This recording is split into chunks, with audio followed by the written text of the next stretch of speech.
नमस्कार भाई लोग, कैसे हैं आप लोग। तो आज के इस वीडियो में फिर से मैं आपका बहुत ही ज़्यादा स्वागत करता हूं आपके ही अपने चैनल टेक्निकल ट्रेडर में। तो बात करेंगे वोडाफोन आइडिया की। देखिए, वोडाफोन आइडिया कुछ इस तरह के स्टेप्स लिए हैं जिससे ज़बरदस्त यहाँ पर तेज़ी आने वाली है।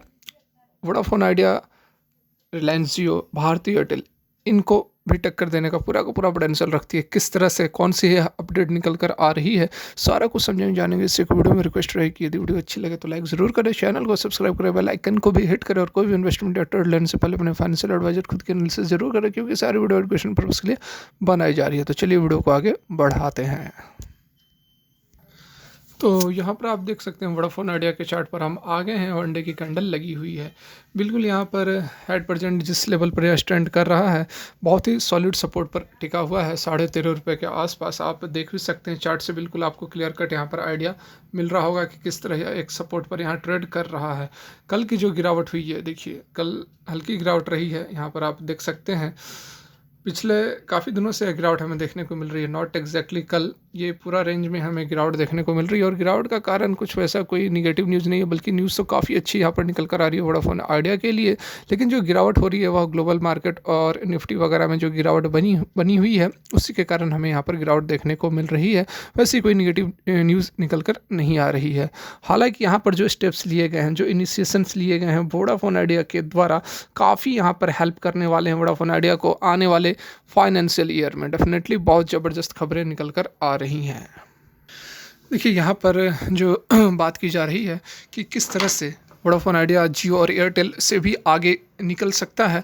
तो जो अभी हाल में एक स्टेप लिया गया था जिसमें कि आपको टैरिफ को बढ़ाया गया था, ठीक है। यहाँ पर टैरिफ्स को लगभग 20 से 25% तीनों ही टेलीकॉम कंपनियाँ बढ़ाई थी। पहले भारती एयरटेल ने किया था, फिर वोडाफोन आइडिया ने और जियो ने भी कर दिया था। तो ये जो अपडेट कंपनियों ने किया था, बहुत यहाँ पर ज़बरदस्त इम्पैक्ट हमें देखने को मिल रहा है और आने वाले समय में भी बिल्कुल इसका बहुत बड़ा इम्पैक्ट देखने को मिलेगा।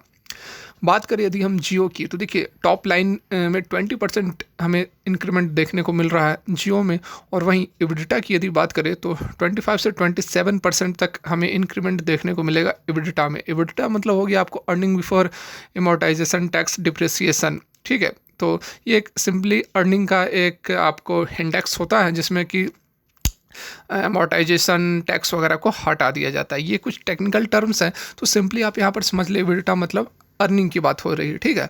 तो अर्निंग की यदि हम बात करें तीनों ही टेलीकॉम कंपनियों की, तो जियो की जो अर्निंग है इस टैरिफ को बढ़ाने से केवल 25 से 27% बढ़ेगी। वहीं भारती एयरटेल की यदि हम बात करें तो भारती एयरटेल का इबिडिटा जो है वह 13% केवल बढ़ेगी। और वहीं वोडाफोन आइडिया की यदि हम बात करें तो बिल्कुल यहाँ पर 65% इबिडिटा बढ़ने वाली है, केवल और केवल जो इसने अपना टैरिफ को 20 से 25% बढ़ाया है उसके कारण।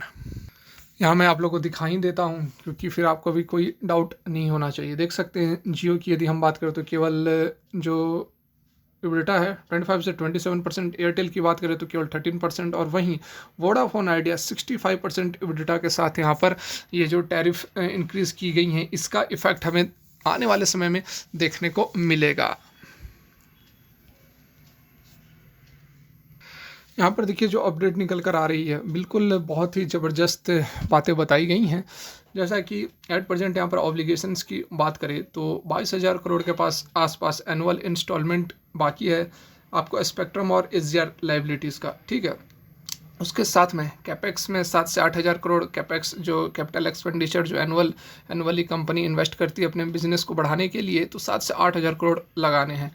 उसके बाद यहाँ देखिए, उसके बाद 6,400 करोड़ NCDS को देना है मार्च 2022 के पहले, दिसंबर 2021 और मार्च 2022 से पहले देना है।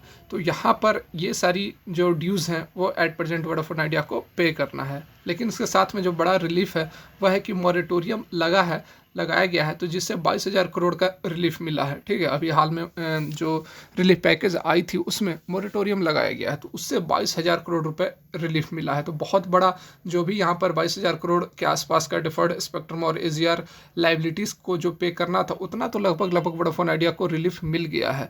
और यहाँ पर जैसा कि मैंने अभी आप लोगों को बताया कि 65 से 70% तक जो है इबिडिटा बढ़ने वाला है 2022 से 2023 में। तो ये जो है बहुत बेनिफिट करने वाला है आने वाले समय में वोडाफोन आइडिया के जो भी ड्यूज़ हैं उसको पे आउट करने के लिए। उसके साथ में यहाँ पर एक चीज़ यह भी समझना बहुत ज़रूरी है। देखिए ये सारी जो टेक्निकल बातें हैं वो आपको हर कोई नहीं बताएगा। मैक्सिमम लोग क्या आपको बताते हैं, जो भी खबर निकल कर आई वो बता देंगे कि हाँ ये अपडेट निकल कर आया, ये डील हो गई, ये बिजनेस हो गया, मतलब टारगेट हो गया 500, कल लगेगी अपर सर्किट बस।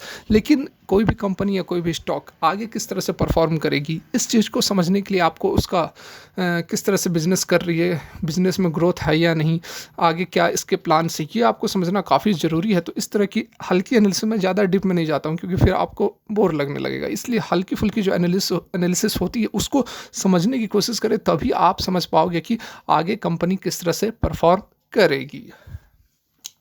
यहाँ देख सकते हैं कि सारी बातें तो ठीक हैं, लेकिन जो इतना वोडाफोन आइडिया के ऊपर कर्ज है, लगभग 1.9 लाख करोड़ के आसपास कर्ज है, तो उसको पे आउट करने के लिए यदि एक ऑप्शन मिलता है कि जो डेब्ट है उसको इक्विटी में भी कन्वर्ट कर दिया जाए। देख सकते हैं even Vodafone Idea takes the offer to convert interest into equities, मतलब कि जो कर्ज है उसका इंटरेस्ट को के बदले, इंटरेस्ट भी तो देना है ना, कर्ज जो लिए हैं आप उसका इंटरेस्ट दोगे ना, तो उस इंटरेस्ट को यदि आप इक्विटी के थ्रू भी चुकाओगे तो उसके लिए भी आपको ARPU मतलब एवरेज रेवेन्यू पर यूज़र को इंक्रीज़ करना पड़ेगा। कितना करना पड़ेगा? तो 2 टाइम्स करना पड़ेगा। अभी कितना किया गया है?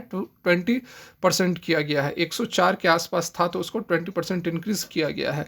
कहाँ तक करना है? मतलब कि लगभग 200 आपका जो है APRU होगा, तब जाकर आप जो इंटरेस्ट बन रहा है उसको पे आउट कर सकते हैं। और उसके साथ में एक समस्या क्या है कि जो आप कैपेक्स लगाते हैं, वोडाफोन आइडिया कैपेक्स मतलब कैपिटल एक्सपेंडिचर जो इन्वेस्ट करती है वो केवल और केवल 500 मिलियन, ठीक है, 500 मिलियन एक्सपेंड करती है। और वोडाफोन आइडिया जो है, सॉरी, एयरटेल और जियो कितनी करती है? तो 2 मिलियन और 3 मिलियन नहीं, बिलियन, 3 बिलियन रेस्पेक्टिवली। तो वोडाफोन आइडिया के कंपैरिजन में जियो और एयरटेल की बात करें तो बहुत 5 गुना 6 गुना पैसा लगाता है अपने बिजनेस में। सिंपल कैपेक्स का मतलब समझिए कि अपने बिजनेस को चलाने के लिए 1 साल में जो पैसे लगाते हैं, जियो और एयरटेल 5 से 6 गुना लगाता है वोडाफोन आइडिया के कंपैरिजन में।